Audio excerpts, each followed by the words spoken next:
Et salut les amis, c'est un jeu, bienvenue sur un jeu TCG. Aujourd'hui, nouveau format pour les vidéos. Vous voyez que je suis dans mon petit studio. La grosse innovation, c'est que maintenant je suis debout. Voilà, je suis debout. Comme vous le savez sûrement, la saison des Planetary, c'est-à-dire des gros championnats nationaux pour Star Wars Unlimited, va débuter. Et comme vous le savez, je couvre ce jeu depuis sa sortie, même déjà avant. Et je vais bien sûr vous faire une série de vidéos consacrées à ces événements. La première vidéo d'aujourd'hui va être 7 conseils pour réussir ces Planetary. Et je vous fais la semaine prochaine une vidéo sur la méta des Planetary, sachant que ce week-end du 4 et 5 janvier 2025, il y aura déjà une douzaine de Planetary qui se dérouleront à travers le monde. Je vais moi-même streamer plusieurs de ces événements et je vais également y participer en tant que joueur. Pourquoi j'ai mis en place un système de training, d'entraînement avec les membres de ma communauté. Si vous souhaitez m'affronter et vous entraîner contre moi, simple, on fait des BO3, donc des Best of 3, le format qui va être joué pour Star Wars Unlimited Planetary Qualifiers. Et il vous suffit de commenter cette vidéo ou de venir en message privé sur mon Discord pour qu'on se cale un rendez-vous pour un BO3. J'espère donc vous retrouver nombreux en affrontement direct et on lance tout de suite mes 7 conseils pour comment réussir son Planetary Qualifiers.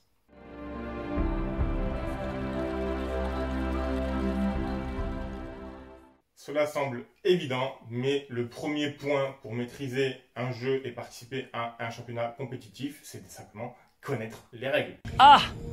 On pense tous connaître à peu près les règles, mais il y a certains points importants à savoir maîtriser. En effet, rien de plus énervant pour vos adversaires que de tomber contre un joueur qui ne maîtrise pas bien les règles. Et pour vous également, vous allez passer un très mauvais moment. Aucun intérêt à se rendre à un événement où on va être amené à faire des erreurs très basiques et à se faire sanctionner directement soit par l'adversaire au niveau des compétences de ses cartes, soit au niveau des arbitres. Jusqu'à présent, l'ambiance dans les tournois auxquels j'ai participé est très bonne, avec des arbitres très compétents. N'ayez jamais peur de poser des questions à un arbitre en cas de litige. Néanmoins, si vous pouvez limiter l'appel au judge, ce sera préférable pour tout le monde. Vos parties sont chronométrées, il y a un temps limite. Moins vous perdrez des temps sur des détails de règles, plus vous aurez de temps pour jouer et donc plus votre expérience de jeu sera pertinente. Toutes les règles sont évidemment disponibles gratuitement sur le site de l'éditeur avec des FAQ, donc des mises à jour assez régulières. On a notamment des points nouveaux qui sont apparus avec les nouvelles cartes des derniers sets. Et évidemment, il y a toujours des points un peu litigieux sur telle ou telle activation de carte qui pourront faire intervenir l'arbitre, mais des points qui arrivent très fréquemment ne devraient pas nécessiter l'arbitre, notamment qu'est-ce qui se passe quand un joueur n'a plus de cartes dans son deck, par exemple, ou comment se déroule l'attaque du nouveau Dark Maul si l'adversaire a une carte qui a Sentinelle et des cartes qui n'ont pas Sentinelle. Petit tips, les cartes qui ont Sentinelle bloquent l'ensemble des attaques du Dark Maul.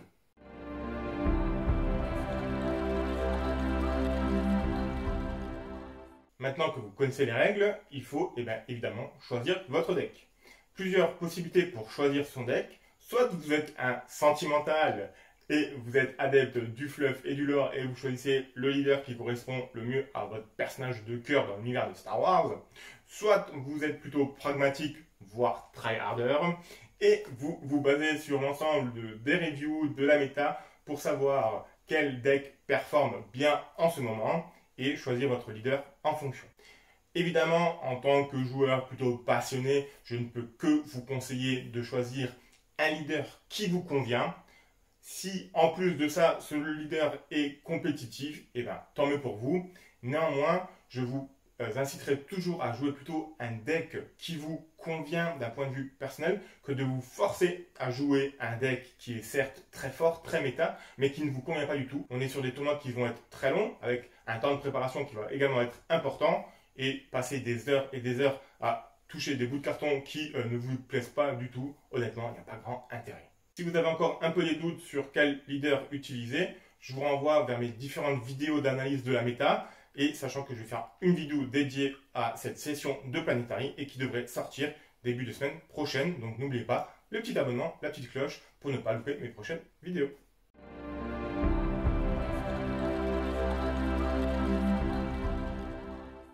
Mon troisième point, alors les points ne sont pas forcément par ordre chronologique, mais ce point-là est évidemment le point primordial, j'ai envie de dire, c'est de jouer, jouer et jouer encore. Encore. Ça fait beaucoup là, non? Pourquoi? Parce que ça vous permet de maîtriser les règles, de rencontrer les points litigieux en fonction de tel ou tel deck adverse ou de votre deck également. Ça vous permet d'engranger de l'XP, évidemment. Ça vous permettra également de confirmer votre choix de deck et potentiellement de changer de deck entre-temps. Néanmoins, je vous conseille quand même d'utiliser un deck que vous savez jouer, que vous avez maîtrisé pendant au moins quelques jours, quelques semaines pour vraiment avoir de l'expérience avec ce deck. Et ça vous permet surtout de savoir quels match-ups sont favorables pour vous et quels match-ups ne sont pas favorables. Quand je dis match-up, ça veut dire confrontation. Si vous êtes plutôt à l'aise contre les decks qui vont être très rapides, type Sabine, type Leia, des decks, comme on dit, aggro, et que vous avez plutôt des faiblesses contre les decks plutôt contrôle, type Palpatine, type Bossk, je vous conseille évidemment de beaucoup vous entraîner contre les match-ups qui ne vous sont pas favorables. C'est évidemment de cette manière que vous allez débloquer des petits tips, des petits réflexes de jeu qui vous permettront potentiellement de grappiller les petits pourcentages en votre défaveur et d'arriver sur des match-ups plutôt positifs en votre faveur. Comment jouer? Écoutez, j'ai envie de dire, jouez avec ce que vous pouvez, quand vous pouvez. Il y a bien sûr la version physique qui est primordiale, c'est celle-là toujours qu'on mettra en avant, donc un cercle de joueurs, mais des fois les cercles de joueurs sont assez restreints et jouent souvent les mêmes decks, et c'est toujours très intéressant d'aller chercher des archétypes de decks que vous n'avez pas l'habitude d'affronter. Pour cela, je ne peux que vous recommander les versions numériques. Il y a notamment la version Carabas qu'on utilise bien sur la chaîne. Je vous invite d'ailleurs à nous rejoindre tous les mardis, on fait des lives Twitch où on s'affronte sur Carabas, et je vous invite également à rejoindre notre communauté, laquelle on a fait un tournoi récemment qui a réuni 24 joueurs. C'était un super tournoi. Je vous invite à nous rejoindre pour participer au prochain. Et je vous invite également à rejoindre notre communauté pour trouver des joueurs avec des sessions de training. Je vous rappelle également que moi-même, je suis ouvert au BO3 pour venir m'affronter. Au niveau de ma chaîne, j'ai fait plusieurs vidéos sur les différents moyens de jouer à Carabas en version numérique. Je vous renvoie à la playlist sur ma chaîne. Je peux vous conseiller peut-être la version payante Tabletop Simulator, qui est une simulation de jeu de plateau. Vous pourrez jouer ainsi à Star Wars Unlimited en version TTS, comme on dit, donc Tabletop Simulator. Pourquoi cette version? Parce qu'elle vous permet de, comme en réel, toucher les cartes, maîtriser les cartes, faire les mouvements. Rien n'est automatisé, vous devez tout faire de manière manuelle. Ça, c'est le gros biais pour les joueurs qui ne jouent que en version numérique, par exemple, que via Carabas. Ils arrivent devant une table de jeu et ils sont perdus. En effet, vous comprenez bien que devant votre table de jeu, vos cartes ne vont pas être en surbrillance pour vous dire telle ou telle action est disponible. Il faut donc avoir une vraie maîtrise du jeu en manière physique. Si la matière physique ne vous est pas possible parce que votre cercle de joueurs est trop restreint ou que vous êtes isolé au fin fond de la Corrèze, utilisez plutôt la version TTS qui vous apportera quand même quelques réflexes physiques. Mais honnêtement, arriver à un tournoi de cette ampleur type Planetary Qualifiers et ne pas avoir fait de partie en physique est une vraie pénalité.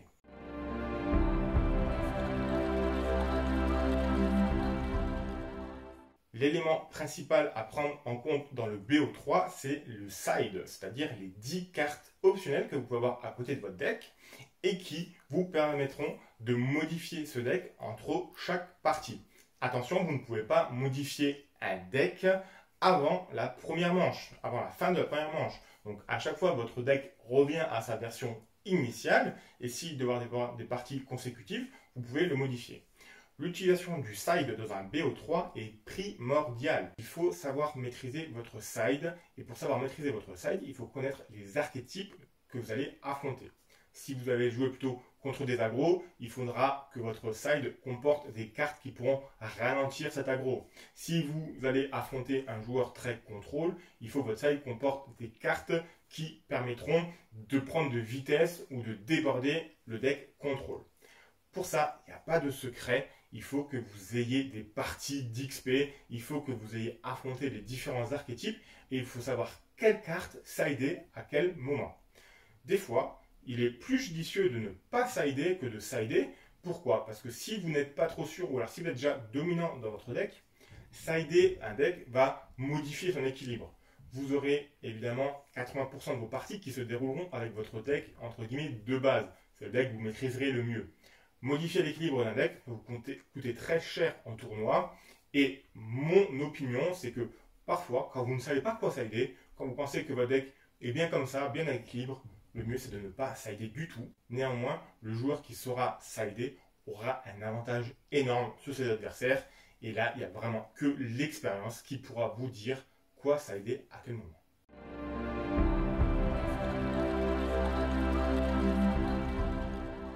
On quitte les points, on va dire, généraux pour Star Wars Unlimited pour entrer dans les points pratico-pratiques de la participation à un tournoi, surtout à un gros tournoi de cette ampleur.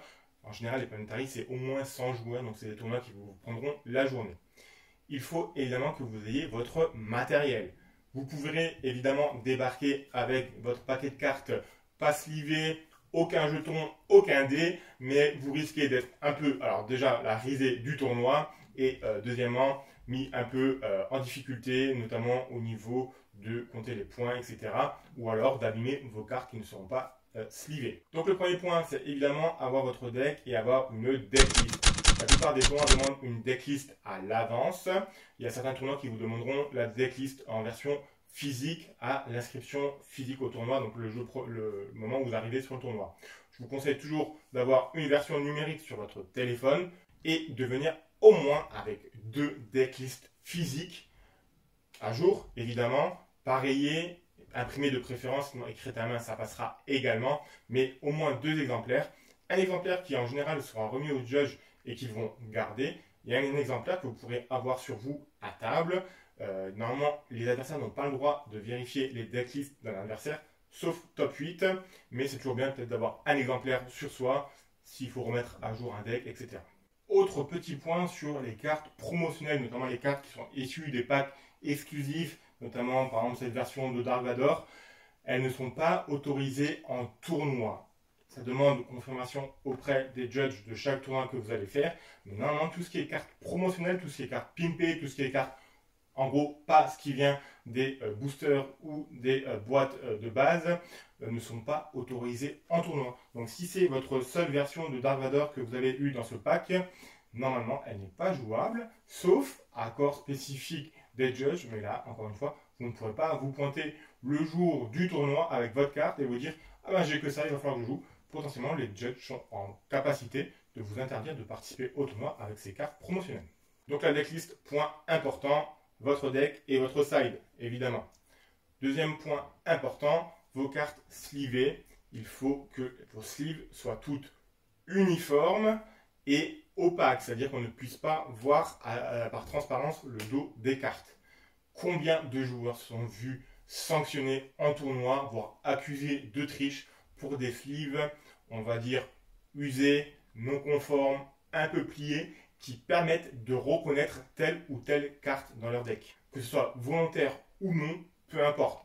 On rentre dans le compétitif, là, il n'y aura pas de cadeau. Si un adversaire peut vous éliminer pour suspicion de triche et vous rayer purement et simplement du tournoi, peu de joueurs dans le top 8 se priveront de faire ça. Oh merde! Oh, c'est con ça! Mon conseil, si vous avez un doute, demandez au judge au moment de l'inscription physique au tournoi, c'est-à-dire au moment des présentations sur le tournoi, vous montrez vos sleeves, d'accord? Le judge valide ou ne valide pas. Une fois qu'il a validé, bon, ben c'est fini, il a validé, c'est bon, même s'il y a des réclamations des joueurs, le judge a validé. Le judge, parole d'évangile, tout le monde le respecte sur un tournoi. Si le judge vous dit, ben non, ça pose problème, soit vous avez prévu le coup et vous avez un paquet de réserves et puis vous pouvez vite les changer, soit, eh ben écoutez, vous jouerez sans sleeve et puis votre Fire Spray foil brillant perdra 30% de sa valeur, mais il fallait avoir des sleeves de bonne qualité. Concernant les tokens et les dés, les marqueurs, etc., je vous conseille évidemment de venir avec vos propres tokens et de jouer avec vos propres tokens, ne pas vous les partager entre joueurs. Pourquoi? Ça vous permettra déjà de gagner du temps, d'avoir votre pile prête à l'emploi et ça évitera également de perdre vos tokens. Ah, c'est le mien, c'est le tien, c'est ça. Et si vous n'en avez pas, je vous renvoie vers notre partenaire JDR3D qui vous a confectionné un pack spécial Planetary avec tous les tokens qu'il vous faut. Ce sont les tokens que moi-même j'utilise en Planetary, donc ils sont vérifiés et certifiés. Pour les points de vie, je vous invite également à utiliser les tokens. Évitez tout ce qui est dés, surtout les D20 ou les D30, c'est à proscrire totalement. Pourquoi? Parce qu'on est sur un jeu de cartes où les mains bougent, un dé peut facilement rouler, et après c'est très difficile de vous souvenir déjà de quelle valeur c'était, premièrement, et puis l'adversaire peut toujours être un peu tatillon et revenir sur certains points. Les dés sont vraiment à proscrire, surtout pour les points de vie. Si c'est peut-être sur des tokens d'expérience, des choses comme ça, pourquoi pas utiliser des dés, et encore utiliser plutôt des tokens.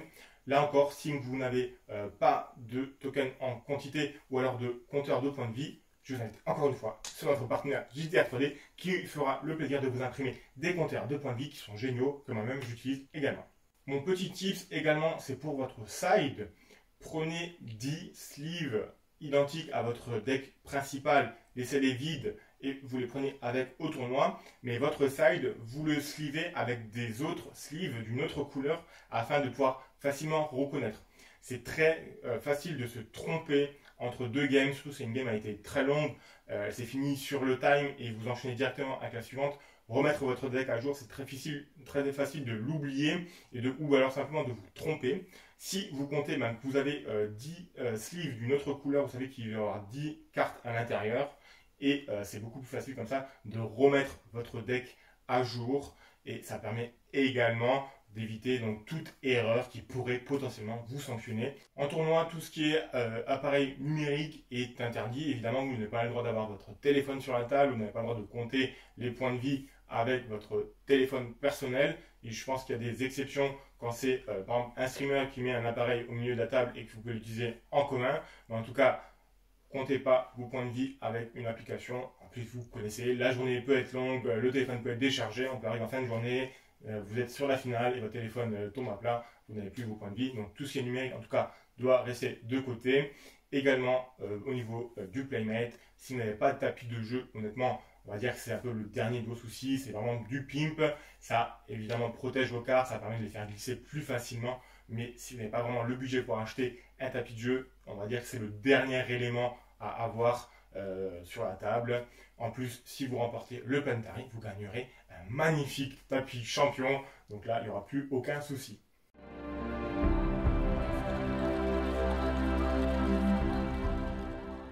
Vous êtes donc installé au Planetary, vous avez votre deck, vous avez votre decklist, vous avez vos magnifiques tokens de JDR 3D, vous êtes prêt à rouler sur tout le monde.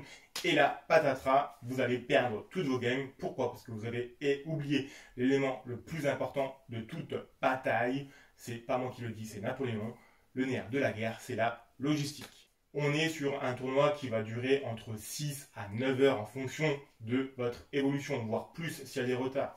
Il faut que vous ayez de quoi vous hydrater. Les ménages vont carburer à 300%. Il faut leur apporter du carburant. Le carburant, évidemment, c'est de l'eau. Je vous déconseille tout ce qui est boisson trop sucrée. Pourquoi? Vous allez certes avoir un pic d'énergie au moment de l'ingestion, mais après, le pic d'insuline va vite arriver et l'état de fatigue va vite s'installer, surtout sur les games 5, 6, 7, les games où vous devrez être le plus performant. Donc, hydratation, c'est avec de l'eau. L'apport énergétique se fait par l'alimentation, évidemment. Normalement, tous les Planetary ont des coins restauration. Mais encore une fois, si vous finissez à chaque fois vos games sur la clock, donc au niveau du chronomètre, vous n'aurez pas le temps d'aller vous ravitailler au niveau des stands. Donc, au moins avoir pour tenir 2-3 games de quoi pouvoir grignoter. Évitez tout ce qui va être barre, chocolaté, trucs trop sucrés, trop gras. Pareil, la même raison que à tout à l'heure, pic de sucre, certes, mais après, pic d'insuline, grosse fatigue. Préférez plutôt des fruits, évidemment, ou alors des choses pas trop sucrées, pas trop salées, qui vous permettront au moins d'avoir un niveau d'équilibre au niveau de la satiété. Évidemment, ça, c'est des conseils généralistes. Hein. Vous savez que moi-même, je suis dans le corps médical, mais on n'est pas en consultation. Même si vous voulez m'envoyer un petit virement de 30 €, je vous enverrai une feuille de soins pour vous faire rembourser par la sécurité sociale.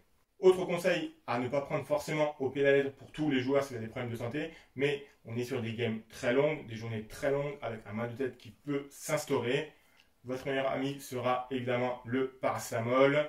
Encore une fois, on n'est pas dans un milieu médical aujourd'hui, mais je peux vous conseiller d'en prendre un en début de journée et en fin de journée. Il faudra au moins 6 heures si vous n'avez pas de problème de santé spécifique associé. Ça pourrait être votre meilleur ami. la migraine ne sera pas votre meilleur ami pour remporter un planétarium. Et évidemment, le dernier point de logistique, mais qui est le plus important, je pense, c'est d'être présent en temps et en heure. Il y a beaucoup de planétaries qui sont situés soit dans les grandes villes, soit dans des centres un peu excentrés. Au niveau des grandes villes, le gros problème, ça va être le trafic, donc prévoyez d'arriver à l'avance, évidemment. Et dans les points de ville un peu excentrés, ça va être le trajet. Donc pareil, pensez à avoir un temps de trajet largement suffisant. Comptez une bonne heure de marge pour pouvoir vous présenter à l'ouverture des inscriptions.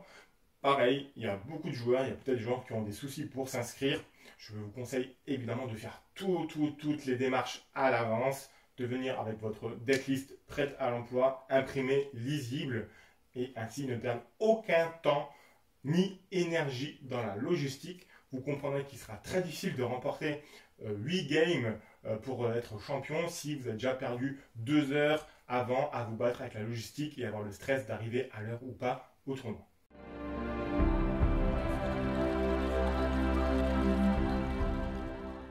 Évidemment, la gestion du stress est primordiale. En effet, combien de joueurs perdent complètement leurs moyens lorsqu'on arrive au milieu des planétaries?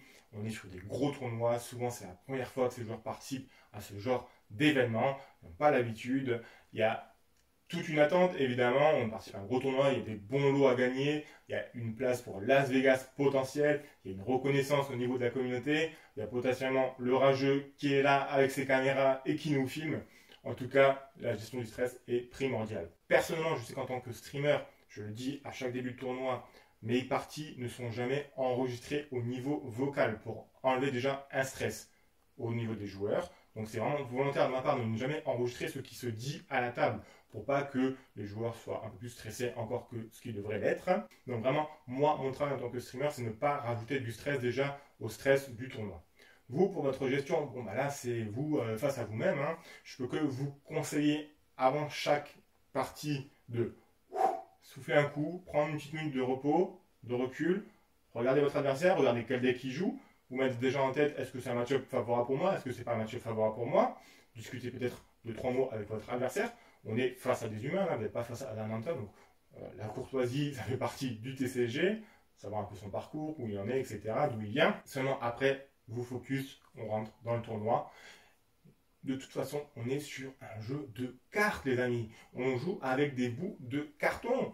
Ils ont certes une valeur démesurée et on va gagner des lots démesurés, mais avant tout, on est sur un jeu. Donc, le stress doit être présent, parce qu'il vous permet de vous concentrer, évidemment, mais il ne doit pas non plus vous handicaper. Et bien sûr, je pense qu'il faut dédramatiser, discuter avec les gens, rigoler. Et puis, si je suis dans le coin, vous pouvez venir taper la discute avec moi. Ça me fera extrêmement plaisir.